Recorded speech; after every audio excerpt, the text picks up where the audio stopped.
केंद्र सरकार की इन्फोर्समेंट डायरेक्टोरेट ने एक फर्जी केस के तहत दिल्ली के स्वास्थ्य मंत्री सत्येंद्र जैन जी को गिरफ्तार किया है। एक ऐसा केस जिसमें सीबीआई इन्वेस्टिगेशन कर चुकी थी, उस केस में कुछ नहीं मिला। एक ऐसा केस जिसमें इनकम टैक्स डिपार्टमेंट इन्वेस्टिगेशन कर चुका था, कुछ नहीं मिला। एक ऐसा केस जिसमें इन्फोर्समेंट डायरेक्टोरेट ईडी खुद पिछले 8 साल से इन्वेस्टिगेशन कर रहा है और ईडी को कुछ नहीं मिला। एक ऐसा केस जिसमें 2018 में सत्येंद्र जैन जी को 8 बार समन किया गया, लेकिन फिर भी कुछ नहीं मिला। एक ऐसा केस जिसमें पिछले 4 साल से एक भी बार ना कोई सवाल ना कोई कागजात मांगा गया, लेकिन उसमें किसी भी नए सबूत के बिना सत्येंद्र जैन जी को गिरफ्तार कर लिया गया।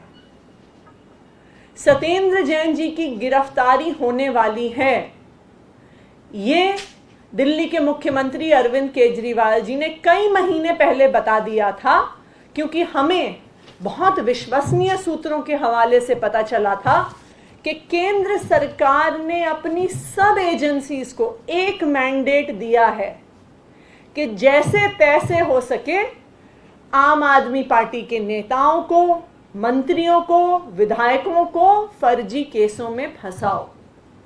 तो जनवरी में ही हमने बता दिया था कि इन्फोर्समेंट डायरेक्टोरेट द्वारा किसी ना किसी फर्जी केस में सत्येंद्र जैन जी की गिरफ्तारी होने वाली है, और बिल्कुल ऐसा ही हुआ। आज हमें कई सारे विश्वसनीय सूत्र बता रहे हैं कि जिस तरह से फर्जी केस सत्येंद्र जैन जी पर किए गए, उसी तरह से फर्जी केसेस अब दिल्ली के उप मुख्यमंत्री मनीष सिसोदिया जी पर भी होने वाले हैं। केंद्र सरकार ने, भारतीय जनता पार्टी ने अपनी सब एजेंसीज को बुलाया।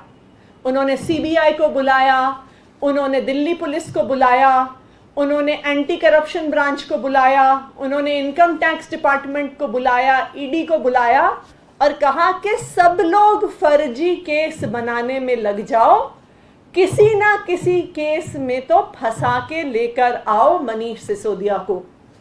ये मैंडेट केंद्र सरकार ने अपनी सारी एजेंसीज को दिया। इसका क्या प्रमाण है हमारे पास? इसका ये प्रमाण है कि अब ये एजेंसियां तरह तरह के फर्जी केस फिर से गाढ़ के निकालने लगी। ये क्या कागज है? ये एक एंटी करप्शन ब्रांच का कागज है, जो एंटी करप्शन ब्रांच ने हरीश खुराना को एक चिट्ठी लिखी है और कहा है कि आपकी एक कंप्लेंट के हमें और सबूत चाहिए। क्या शिकायत है? शिकायत ये है कि मनीष सिसोदिया जी ने दिल्ली के सरकारी स्कूल में पढ़ने वाले गरीब बच्चों के लिए जो कमरे बनाए, उस पर उनके ऊपर केस होना चाहिए।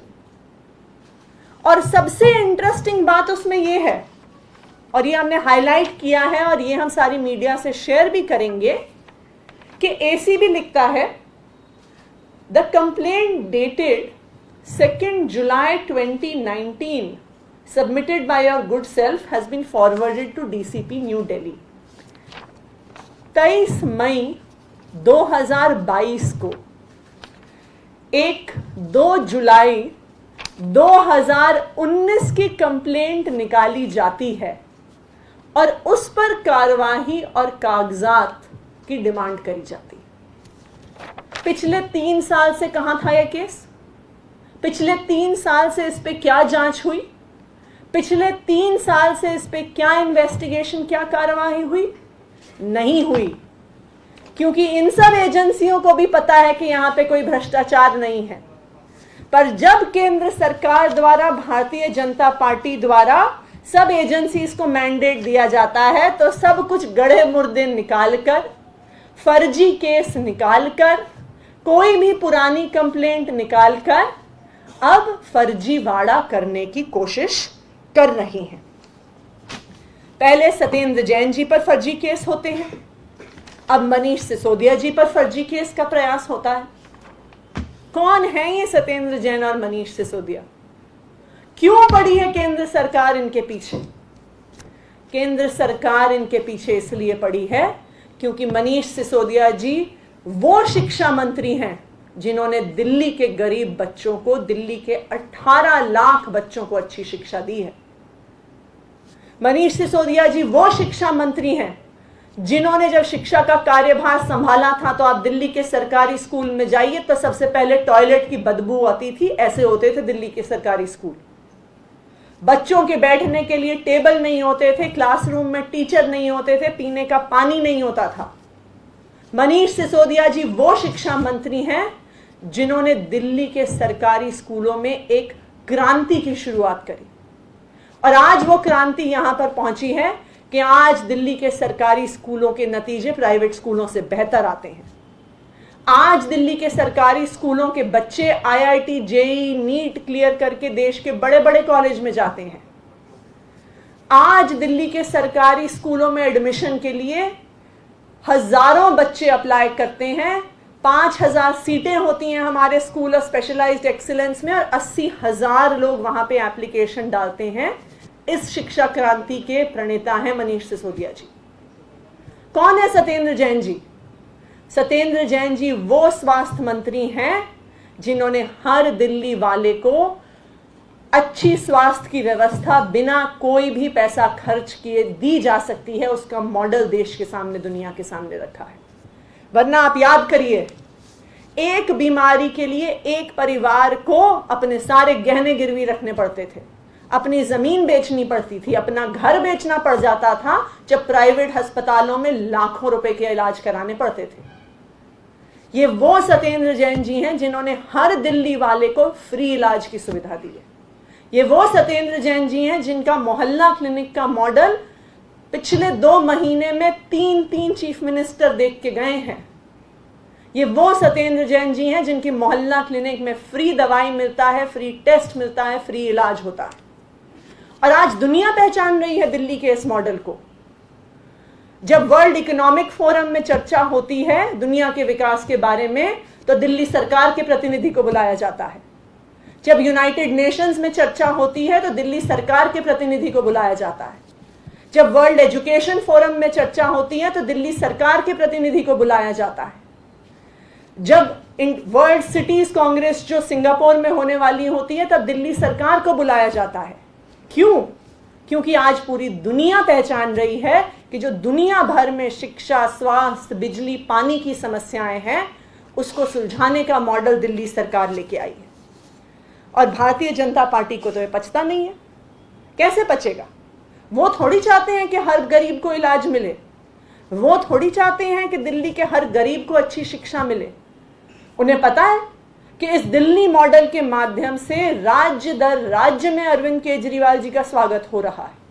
वो थोड़ी चाहते हैं कि देश के हर बच्चे को अच्छी शिक्षा मिले और इसलिए ये फर्जी केस बार बार किए जा रहे हैं। लेकिन मैं भारतीय जनता पार्टी को बताना चाहूंगी, मैं केंद्र सरकार को और प्रधानमंत्री जी को बताना चाहूंगी कि हम आपके फर्जी केसों से डरने वाले नहीं हैं। ये कोई पहली बार नहीं है कि केंद्र सरकार ने फर्जी केस आम आदमी पार्टी पे लगाए हैं। सिर्फ 2020 तक, बाकी तो मेरे पास पिछले 2 साल का आंकड़ा भी नहीं है, पर जब से आम आदमी पार्टी बनी 2012 में और 2012 से 2020 तक आम आदमी पार्टी के नेताओं पर 140 से ज्यादा केस हुए हैं केंद्र सरकार की एजेंसीज पे के द्वारा। हमारे 52 एमएलएस पर केस हुए हैं। सीबीआई ने सीएम के घर पे रेड किया, सीएम के ऑफिस पे रेड किया, डिप्टी सीएम के घर पे रेड किया, सत्येंद्र जैन जी के घर पे रेड किया। इनकम टैक्स डिपार्टमेंट ने कैलाश गहलोत जी के घर पे जाके रेड की। दिल्ली पुलिस ने अहमदाबाद से गुलाब सिंह जो हमारे मटियाला के एमएलए हैं, अहमदाबाद से अरेस्ट किया। दिनेश मोहनिया जी को एक प्रेस कॉन्फ्रेंस के बीच में से घसीट के उठा के लेके गए।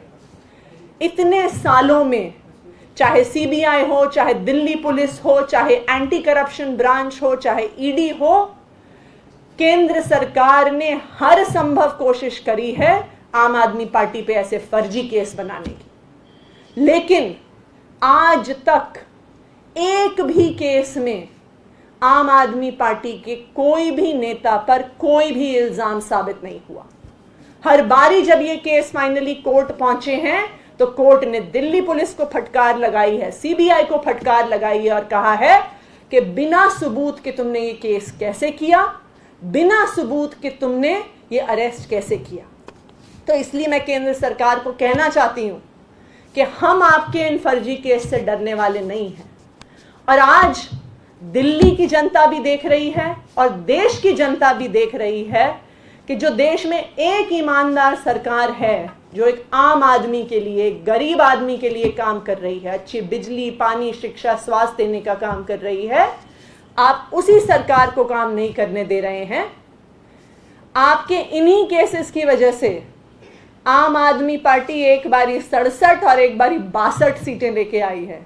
आप हम पे केस करते रहिए, आप आम आदमी पार्टी के नेताओं को जेल भेजते रहिए। मेरा वादा है कि इसका नतीजा यही होगा कि हर इलेक्शन जो आम आदमी पार्टी लड़ेगी, आम लोग हमें जिता के भेजेंगे। शुक्रिया।